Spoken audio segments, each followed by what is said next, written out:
जय गुरु जी के आदेश से मैं डिम्पल ऑटोबायोग्राफी ऑफ योगी पढ़कर सुना रही हूँ।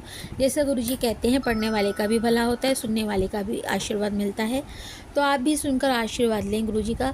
यह मेरा पहला प्रयास है, और कोई गलती हो तो प्लीज़ क्षमा कर दीजिएगा, और कमेंट करके अपने सुझाव जरूर दीजिएगा जिससे मैं उन्हें सुधार सकूँ, और अच्छा लगे तो लाइक भी कर दीजिएगा। जय गुरु जी। जय गुरु जी। अब हम आगे योगी जी की जो खोज चल रही थी अपने गुरु को पाने की, उसमें उन्हें उनकी जर्नी में उन्हें एक बाघ स्वामी, जिसे टाइगर बाबा भी कहते थे, वो मिले। अब मैं वो पढ़ के सुनाती हूँ। मैंने बाघ स्वामी का पाता खोज निकाला, चलो कल उनका दर्शन किया जाए। ये स्वागत योग्य प्रस्ताव हाई स्कूल में मेरे एक मित्र चंडी से मिला था। अपने संन्यासपूर्ण जीवन में केवल अपने नंगे हाथों से बाघों के साथ लड़ने और उन्हें पकड़ने का इस संत का दर्शन करने के लिए मैं भी उत्सुक था। एक असाधारण साहसिक कार्य के प्रति बाल सुलभ उत्साह मुझ में भरपूर था। दूसरे दिन प्रातःकाल बहुत ठंड पड़ रही थी, पर मैं चंडी के साथ अत्यंत उत्साह और स्फूर्ति के साथ चल पड़ा। कोलकाता के बाहर भवानीपुर में बहुत देर तक व्यर्थ खोज करने के बाद हम सही घर पर पहुंच गए। दरवाजे पर लोहे की दो गोलाकार कड़ियां लगी थीं। मैंने उन्हें जोर से खटखटाया। उस कर्कश खटखटाहट को सुनकर भी एक नौकर अंदर से धीरे धीरे आरामपूर्वक चलता हुआ हमारी ओर आया। उसकी व्यंग्यात्मक मुस्कान इस बात का घोतक थी कि शोर मचाने वाले आगंतुक भी एक संत के घर की शांति भंग नहीं कर सकते। उनकी मौन इन्होंने इतना शोर से बजाया था, तभी वो इतने शांत भाव से बाहर निकले थे। उनकी मौन भत्सना को हमने अनुभव किया, पर बैठक में जाने के लिए आमंत्रित किए जाने पर चंडी और मैं उनके प्रति अति कृतज्ञ थे। वहीं लंबी प्रतीक्षा हम लोगों के मन में शंका कुशकाएँ उत्पन्न करने लगी। सत्य की खोज करने के लिए भारत का अलिखित नियम है, धैर्य। संत महात्मा कभी कभी जानबूझकर दूरदर्शी की उत्सुकता की परीक्षा ले सकते हैं। पाश्चात्य डॉक्टर और दंत चिकित्सक इस मनोवैज्ञानिक कूटनीति का भरपूर प्रयोग करते हैं। अंततः नौकर द्वारा बुलाए जाने पर चंडी और मैं एक शयन कक्ष में गए। वहाँ सुविख्यात सोहम स्वामी अपने पलंग पर बैठे हुए थे। उनके भीमकाय शरीर को देखकर हम दोनों के मन का अद्भुत प्रभाव पड़ा। आंखें फाड़े हम अवाक उनकी ओर देखते हुए। उस विशाल छाती और फुटबॉल की तरह भुजाएं हमने पहले कभी नहीं देखी थी। अत्यंत मजबूत भरी गर्दन पर स्वामी का उस उग्र दिखने वाला परंतु शांत मुखमंडल, मूछ, दाढ़ी और झूलते केशों से सुशोभित था। उनकी काली आंखों में कबूतर एवं बाघ सामने गुणों का मिला जुला भाव चमक रहा था। दृढ़ मांसल कटी प्रदेश को घेर कर पहने हुए एक व्याक चम्र के अतिरिक्त उनके शरीर पर कोई और कपड़ा नहीं था। जब हमारी वाक शक्ति लौट कर आई, तब बाघों के साथ लड़ने के उनकी वीरता के प्रति आदर युक्त विस्मय प्रकट करते हुए मैंने उनका अभिवादन किया। क्या आप कृपा करके यह नहीं बताएंगे कि वन्य पशुओं में सबसे भयंकर रॉयल बंगाल टाइगर को केवल अपने हाथों से परास्त करना कैसे संभव है? मेरे बच्चों, बाघों के साथ लड़ना मेरे लिए कुछ भी नहीं है। आवश्यकता पड़ने पर मैं आज भी वह कर सकता हूँ। वे बच्चों के समान खिलखिलाते हंसे। तुम बाघों को बाघ मानते हो, मैं उन्हें मात्र बिल्लियाँ समझता हूँ। स्वामी जी, मैं अपने मन को तो विश्वास दिला सकूँगा कि बाघ बिल्लियाँ मात्र ही हैं, परंतु क्या बाघों में मैं वैसा विश्वास करा सकूँगा? निश्चय ही शक्ति भी आवश्यक है। केवल कोई बच्चा बाघ को घरेलू बिल्ली मान लेगा तो उसे बाघ पर विजय मिल जाएगी। यह मानना व्यर्थ है। शस्त्र के रूप में मेरे शक्तिशाली हाथ ही पर्याप्त हैं। उन्होंने हमें अपने साथ आंगन आने का कहा, जहाँ एक दीवार के किनारे पर उन्होंने प्रहार किया। दीवार की एक ईंट टूटकर जमीन पर गिर पड़ी। टूटे हुए दांत की तरह बनी खाली जगह के आकाश दृष्टतापूर्वक झांकने लगा। मैं हक्का बक्का रह गया और सोचने लगा, जो आदमी एक ही प्रहार से दीवार की चुनी हुई ईंट को गिरा सकता है, वह अवश्य ही बाघों के दांत को भी तोड़ सकता है। अनेक लोगों में मेरे समान शारीरिक शक्ति तो होती है, परंतु फिर भी उनमें दृढ़ आत्मविश्वास का अभाव होता है। जो शरीर में तो बलिष्ठ होते हैं, परंतु मन से नहीं। वे जंगल में स्वच्छंद विचरण करते हैं। हिंसक पशु को देखकर ही मूर्छित हो जाते हैं। प्राकृतिक परिस्थितियों में वास करने वाला और अपने मूल हिंसक स्वभाव के अनुसार जीने वाला बाघ सर्कस के अफीम खिलाए गए बाघ से अत्यंत भिन्न होता है। भीम के समान प्रबल शक्तिशाली होते हुए भी अनेक व्यक्ति रॉयल बंगाल टाइगर के प्रचंड आक्रमण के सामने अत्यंत भयभीत और असहाय हो उठते हैं। इस प्रकार बाघ मनुष्य को उसके ही मन की कल्पना से एक साधारण बिल्ली की भयभीत अवस्था के समान स्थिति में डाल देता है। परंतु जिस मनुष्य में यथावत बलिष्ठ शरीर के साथ साथ अत्यंत दृढ़ विश्वास हो, वह इस परिस्थिति को बाघ पर भी उलट सकता है। उसे यह मानने पर विवश कर सकता है कि वह एक बिल्ली के समान ही आत्मरक्षा में असमर्थ है। कितनी ही बार मैंने यही किया है। मैं यह मानने के लिए पूर्णतः तैयार था कि मेरे एक समक्ष उपस्थित अति शक्तिशाली पुरुष बाघ को बिल्ली में रूपांतरित करने में समर्थ थे। वे कुछ उपदेश देने की मन स्थिति में प्रतीत हुई चंडी और मैं आदर के साथ उनकी बातें सुनने लगे। मन ही मांसपेशियों को नियंत्रित करता है। जैसे हथौड़े के आघात की शक्ति उस पर लगाए गए बल पर निर्भर करती है, वैसी मनुष्य की शारीरिक शक्ति की अभिव्यक्ति उसकी आकारात्मक इच्छा शक्ति को तीव्रता एवं साहस पर निर्भर करती है। मन ही अक्षर शरीर को निर्माण करता है और वही उसे जीवित रखता है। गत जन्मों की प्रवृत्तियों की प्रबलता के अनुसार अच्छे या बुरे स्वभाव गुण धीरे धीरे मानव चेतना में उतरते हैं। ये स्वभाव गुण आदतों में ढाल ले जाते हैं और फिर ये आदतें एक वांछनीय या अवांछनीय शरीर के रूप में प्रदर्शित होती हैं। बाह्य दुर्बलता की जड़ मन में ही होती है और आदत से लाचार शरीर मन की अवहेलना करता है। इस प्रकार वह कुचक्र चलता जाता है। यदि मालिक नौकर की आज्ञा का पालन करने लगे तो नौकर निरंकुश स्वेच्छाचारी बन जाता है। इसी प्रकार मन भी शरीर की आज्ञाओं का पालन करके उसका दास बन जाता है। हमारे अनुनय यह तेजस्वी स्वामी अपने जीवन के बारे में हमें कुछ बताने लगे और अकेले सहमत हो गए। जब हमने उनसे पूछा, हमने उनसे रिक्वेस्ट की योगी जी ने कि आप अपने बारे में कुछ बताइए, तो बहुत पूछने पर उन्होंने अपने बारे में बताना शुरू किया। उन्होंने बताया कि बचपन में ही बाघ से लड़ने की महत्वाकांक्षा मेरे मन में थी। मेरी इच्छा शक्तिशाली थी परंतु देह दुर्बल था।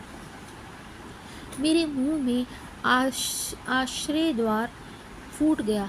यह अविश्वसनीय लगता था कि पृथ्वी का भार उठाने के योग्य कंधों वाले इस मनुष्य को दुर्बलता के साथ दूर दूर तक भी कोई परिचय नहीं रहा होगा। स्वास्थ्य और शक्ति के चिंतन में अधर्व दृढ़ता द्वारा ही मैंने इस बाधा को दूर करने में सफलता प्राप्त की है। इस प्रभावशाली मानसिक शक्ति की प्रशंसा करने का कारण और भी बढ़ जाता है क्योंकि मैंने देखा कि रॉयल बंगाल टाइगर को पराजित करने वाली वस्तुतः यही शक्ति थी। स्वामी जी, क्या आपको लगता है कि मैं भी कभी बाघों के साथ लड़ पाऊंगा? यह पहला और अंतिम अवसर था जब वह विचित्र महत्वाकांक्षा मेरे मन में उठी। हाँ, वे मुस्कुरा कर रहे थे। परंतु बाघ अनेक प्रकार के होते हैं। कुछ मनुष्य की इच्छा वासनाओं के जंगल में घूमते हैं। पशुओं को अपने प्रहार से बेहोश कर देने से कोई आध्यात्मिक लाभ नहीं होता है। उससे अच्छा यह है कि अपने अंदर में घूमने वाले बाघों को पराजित किया जाए। स्वामी जी, क्या आप हमें बता सकते हैं कि आप हिंसक बाघों को वश में करते करते हिंसक वासनाओं को वश में कैसे करने लग गए? बाघ स्वामी मौन हो गए। अतीत के दृश्यों को निहारने का प्रयास करते उनकी दृष्टि सुदूर कहीं चली गई थी। मैंने भाप लिया कि उनके मन में इस पर यह उथल पुथल चल रही थी कि मेरे अनुरोध को स्वीकार करें या ना करें। अंत में मन ही मन स्वीकार कर वे मुस्कुरा उठे। जब मेरी कीर्ति चरम बिंदु पर पहुंच गई तब मुझे गर्व का नशा चढ़ गया। मैंने तय कर लिया कि मैं न केवल बाघों से लड़ूंगा बल्कि लोगों के सामने उनके विविध कर्तव्य भी कराऊंगा। मेरी महत्वाकांक्षा ही यह बन गई कि मैं हिंसक पशुओं को पालतू जानवरों की तरह बर्ताव करने पर विवश कर दूंगा। मैं सार्वजनिक रूप से अपने कर्तव्य दिखाने लगा। उससे मिलने वाली सफलता से मुझे बहुत खुशी होने लगी। एक दिन शाम को मेरे पिताजी अत्यंत चिंतातुर मन स्थिति में मेरे कमरे में आए। बेटा, मैं तुम्हें सावधान करने आया हूँ। कर्म की चलती चक्री में उत्पन्न होकर आने वाले अमंगलों से मैं तुम्हें बचाना चाहता हूँ। क्या आप भाग्यवादी हैं पिताजी? अंधविश्वास से क्या मेरी गतिविधियों के शक्तिशाली प्रवाह को अवरुद्ध होने देना चाहिए? मैं भाग्यवादी नहीं हूँ बेटा। परंतु पवित्र शास्त्रों में कहे हुए प्रतिफल के नियम में मेरा विश्वास है। वन्य समुदाय में तुम्हारा विरुद्ध आक्रोश व्याप्त है। यह आक्रोश कभी भी तुम्हारे जान के लिए खतरा बनकर सामने आ सकता है। पिताजी, आप मुझसे आश्चर्य में डाल रहे हैं। बाघ क्या होते हैं आप अच्छी तरह जानते हैं। सुंदर परंतु निर्दयी। कौन जाने मेरे प्रहार उनकी ठोस बुद्धि में शायद कुछ उदारता के विचार भर सके। उन्हें सभ्य शिष्टाचार सिखाने के लिए ही मैं जंगल विद्यालय का अध्यापक बना हूँ। पिताजी, कृपया आप मुझे बाघों को पालने वाले बाघ पालक माने। बाघ हत्यारा नहीं। मेरे ये सत्कर्म मेरा अनिष्ट कैसे कर सकते हैं। मैं आपसे प्रार्थना करता हूँ कि आप मुझे अपने जीवन का मार्ग बदलने की आज्ञा ना दें। चंडी और मैं ध्यानपूर्वक सुन रहे थे और अतीत के उस धर्म संकट को समझ रहे थे कि भारत में कोई संतान अपनी माता पिता की इच्छाओं का अनादर नहीं करती। बाघ स्वामी आगे कहते गए, निर्विकार मौन में पिताजी ने मेरा स्पष्टीकरण सुना। तदुपरांत उन्होंने गंभीरतापूर्वक एक रहस्य उद्घाटन किया। बेटा, तुम मुझे एक सन की अमंगल सूचक भविष्यवाणी दोहराने पर विवश कर रहे हो।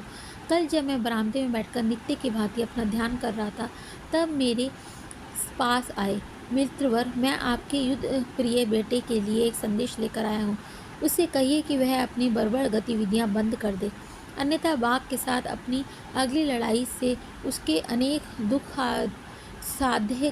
दुखदायी घाव होंगे, जिससे 6 महीनों तक वह मरना अवस्था में पड़ा जाएगा।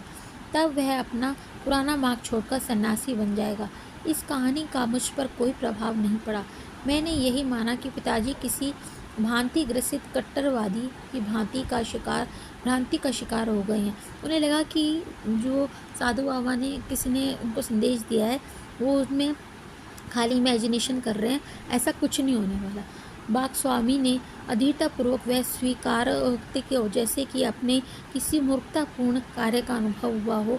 काफ़ी देर तक वे गंभीर मुद्रा में मौन बैठे थे, जहाँ से वहाँ हमारी उपस्थिति का कोई भाग ही ना हो। फिर अकस्मात ही अपनी कहानी आगे शुरू की। इस बार उनकी आवाज़ में नरमी आ गई थी। पिताजी की चेतावनी के कुछ ही दिन बाद मैं राजधानी कुटविहार गया। प्राकृतिक सौंदर्य से भरा यह प्रदेश मेरे लिए नया था और मैं सुखद परिवर्तन की आशा कर रहा था, जैसे हर जगह सदा ही होता है। जहाँ भी सड़कों पर मेरे पीछे पीछे उत्सुक लोगों की भीड़ चलती रहती थी। उनकी फुसफुसाहट के कुछ अंश कभी कभी मुझे सुनाई पड़ते थे। यह वही आदमी हैं जो जंगली बाघों के साथ लड़ते हैं। उनके वे पैर हैं या पेड़ के तने। उनका चेहरा तो देखो, वे स्वयं अपने बाघों के राजा का अवतार मालूम होते हैं। तुम तो जानते ही हो कि गाँव के नटखट छोकरे किस प्रकार ताज़ा समाचार पत्र के काम करते हैं और किस गति से महिलाओं की मौखिक जनसूचना प्रणाली उस घर में समाचार पहुंचाती हैं। कुछ ही घंटों मेरी वहाँ उपस्थिति के सारे शहर में खलबली मच गई। संध्या के समय में चुपचाप आराम कर रहा था कि घोड़ों की टापों की ध्वनि सुनाई दी। मैं जिस घर में रुका था उसी के सामने आकर वे ध्वनि रुक गई। लंबे कद के पगड़ीधारी पुलिस सिपाहियों का एक दल अंदर घुस आया। मैं आँख रह गया। मैंने सोचा, इन पुलिस वालों के लिए कुछ भी संभव है। कहीं वे मेरे लिए पूर्णतः अगम्य किसी बात पर मेरी खिंचाई करने तो नहीं आ गए। परंतु उन्होंने अपने सामान्य व्यवहार के विपरीत अत्यंत विनम्र के साथ मेरा अभिवादन किया। आदरणीय महोदय, कूच विहार के युवराज की ओर से आपका स्वागत करने के लिए हमें भेजा गया है। उन्होंने कल प्रातःकाल आपको अपने राजप्रसाद में पधारने का आमंत्रण भेजा है। मैं थोड़ी देर इस बात को सोचता रहा कि किसी अज्ञात कारण से मैं अपने इस शांत यात्रा में उपस्थित इस विघन को तीव्र उद्वेग की भावना मेरे मन में उड़ गई। परंतु पुलिस वालों की विनयशीलता ने मेरे हृदय को छू लिया। मैंने निमंत्रण स्वीकार किया।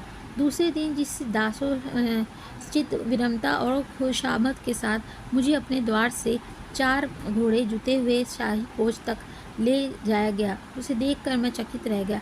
एक सेवक तीव्र धूप में मुझे बचाने के लिए एक छाता लेकर मेरे ऊपर पकड़े खड़ा था। नगर और उसके बाहर के वन क्षेत्र में सुखद कोच सवारी करते हुए मुझे बड़ा मज़ा आ रहा था। युवराज स्वयं मेरा स्वागत करने के लिए राज्य प्रसाद के सिंह द्वार पर उपस्थित थे। अपने सोने से मड़े आसन पर उन्होंने मुझे बिठाया और मुस्कुराते हुए स्वयं उससे कम साज सज्जा युक्त एक आसन पर बैठ गए। ये सब विनम्र सेवा, निश्चय मुझ पर कोई मुसीबत आने वाली है। बैठते हुए आश्चर्य के साथ मैं सोच रहा था। इधर उधर की थोड़ी सी बातें करके के बाद युवराज का उद्देश्य प्रकट हो ही गया। मेरे नगर में अफवाह फैली हुई है कि आप केवल अपने नंगे हाथों से जंगली बाघों को साथ लड़ लेते हैं। क्या ये सच है? उस राजकुमार ने पूछा। युवराज ने, बिल्कुल सच है। हम इस पर विश्वास नहीं होता। आप शहरी लोगों के पॉलिश किए हुए चावल पर पले कोलकाता के बंगाली हैं। कृपया सच सच बताइए कि आप केवल निर्बल अफीम खिलाए बाघों से तो नहीं लड़ते हैं। उनका स्वर ऊंचा और व्यंग भरा था। उनके बोलने के ढंग से उनके प्रांत की शैली की भी झलक रही थी। उनके उस अपमानजनक प्रश्न का उत्तर देना मैंने आवश्यक नहीं समझा। हम हाल ही में पकड़े गए अपने बाघ राजा बेगम के साथ लड़ने को आपकी चुनौती देते हैं। यदि आप उसका सफलतापूर्वक सामना कर लेंगे और उसे जंजीर से बांध कर चेतन अवस्था में उसके पिंजरे से बाहर निकाल सकें तो यह रॉयल बंगाल टाइगर आपका हो जाएगा। इसके अतिरिक्त हजारों रुपए एवं अन्य कई उपहार भी आपको दे दिए जाएंगे। यदि आपने इससे लड़ना स्वीकार कर लिया तो हम अपने पूरे राज्य में आपका अगर आप हार गए तो पूरे राज्य में आपको पाखंडी घोषित कर देंगे। उनके अद्भुत शब्द गोलियों की बौछार के समान मुझ पर लग गए। मैंने गुस्से में उनकी शर्तें स्वीकार कर ली। उत्तेजना के आसन में आधे उठ खड़े हुए युवराज निष्ठुर मुस्कान के साथ वापस बैठ गए। उनकी ये मुस्कान देखकर मुझे उन रोमन सम्राटों की याद आई जिन्हें ईसाइयों को हिंसक पशुओं के साथ लड़ने का आनंद आता था। युवराज ने आगे कहा, आपकी लड़ाई आज से 1 सप्ताह बाद होगी। हमें खेद है कि हमें लड़ाई के पहले बाघ को देखने की अनुमति आपको नहीं दे सकते। युवराज को कहीं यह भय तो नहीं था कि मैं बाघ को सम्मोहन की विद्या का प्रयोग करूंगा या उसे कोई अफीम खिलाने का प्रयास करूंगा। मैं नहीं जानता कि युवराज ने ऐसा क्यों कहा। मैं राजप्रसाद में चल पड़ा। मज़े की बात यह थी कि अब की बार ना तो राज छत्र था, ना ही वह साज सज्जा युक्त फौज। अगले सप्ताह भर में मैं आगामी अग्नि परीक्षा के लिए अपने मन और शरीर दोनों को विधिवत तैयार कर रहा था। अपने नौकर द्वारा मुझे विलक्षण कहानियाँ सुनाने को मिल रही थी।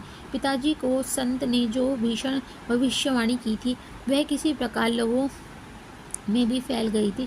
फैलते फैलते बढ़ती गई। अनेक भोले भाले ग्रामीण को विश्वास था कि एक दुष्ट आत्माओं ने देवताओं के शाप के कारण बाघ का जन्म लिया था और रात को विभिन्न आसुरी रूप धारण करती है, परंतु दिन में फिर से बाघ बनकर रहती है।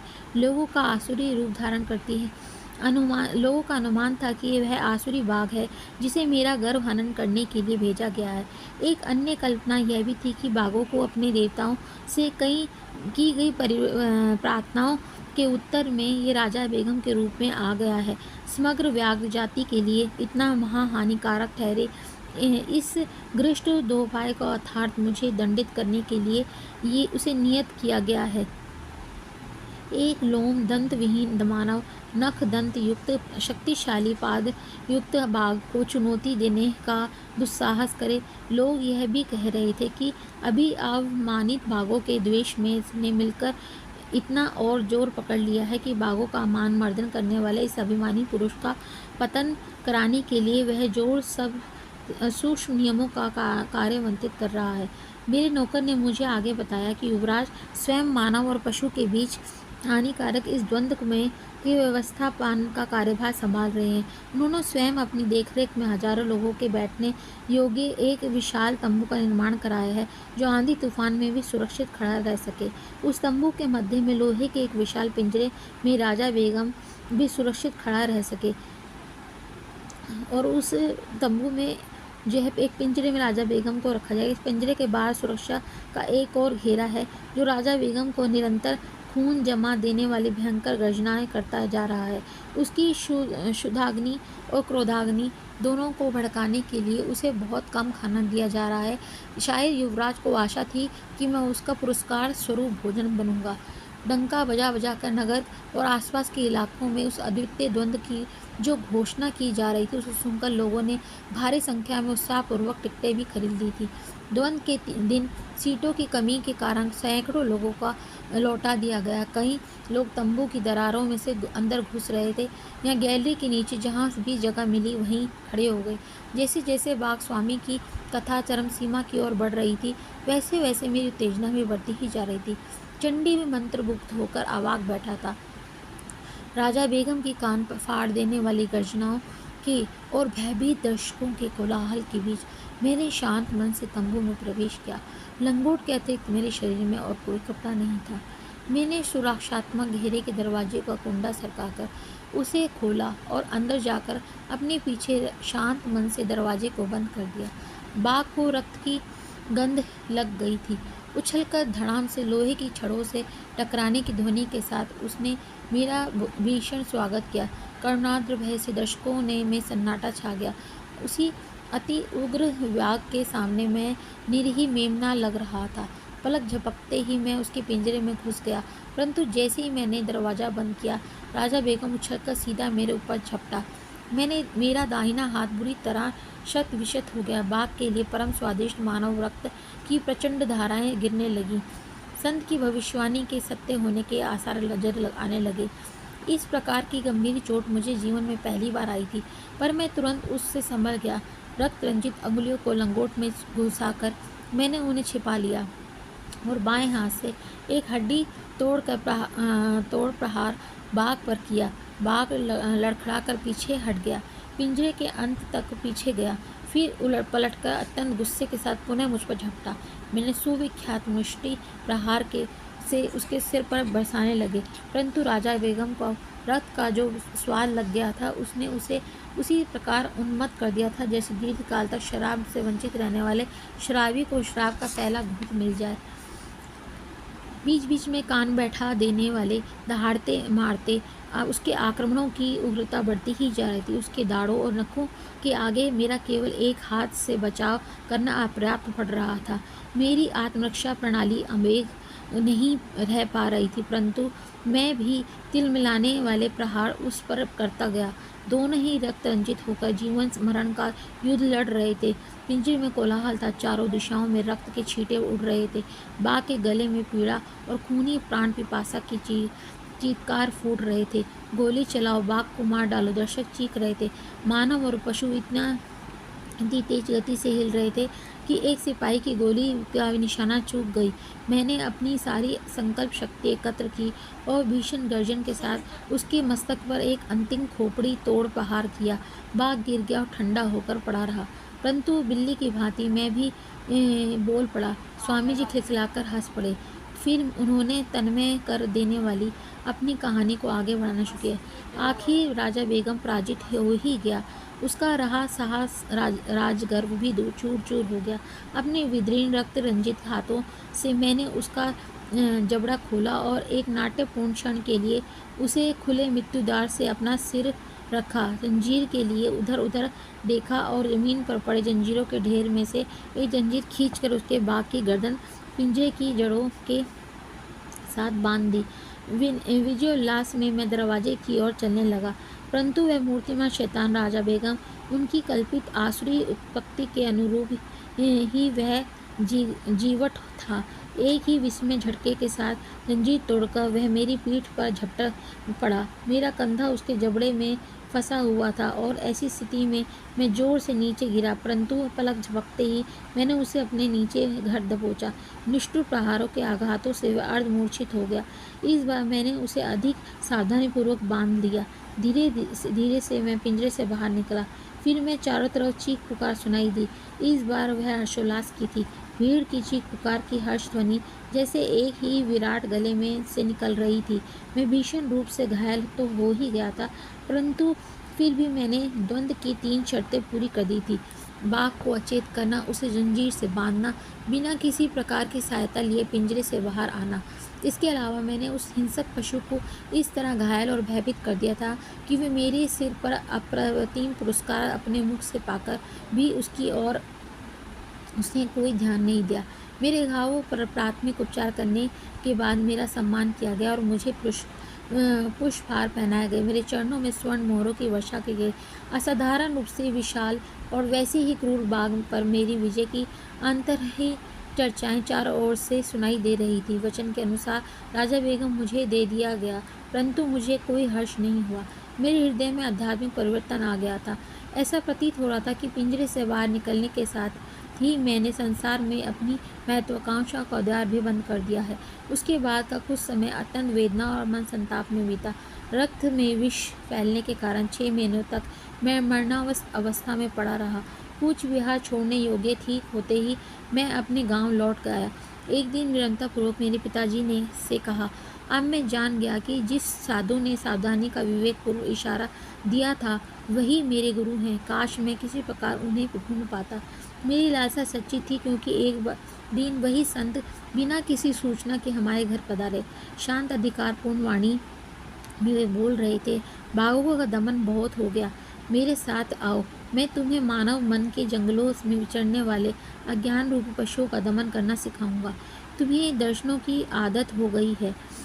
अब योगाभ्यास से तुम्हारी रोमांचक निपुणता में झूम उठने वाले देवता तुम्हारे दर्शक होंगे।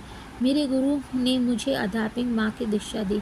मेरी आत्मा के दीर्घ काल तक अप्रयुक्त रहनी उनसे जंग लगे। खोलने में कठिन द्वार उन्होंने खोल दिए। शीघ्र ही एक दूसरे को हाथ थामे मेरी साधना के लिए हम दोनों हिमालय की ओर चल पड़े।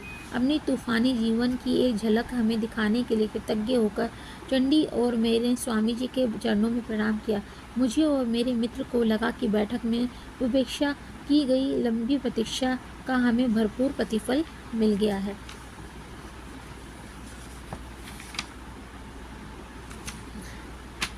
और यहीं पे ये ख़त्म होता है चैप्टर।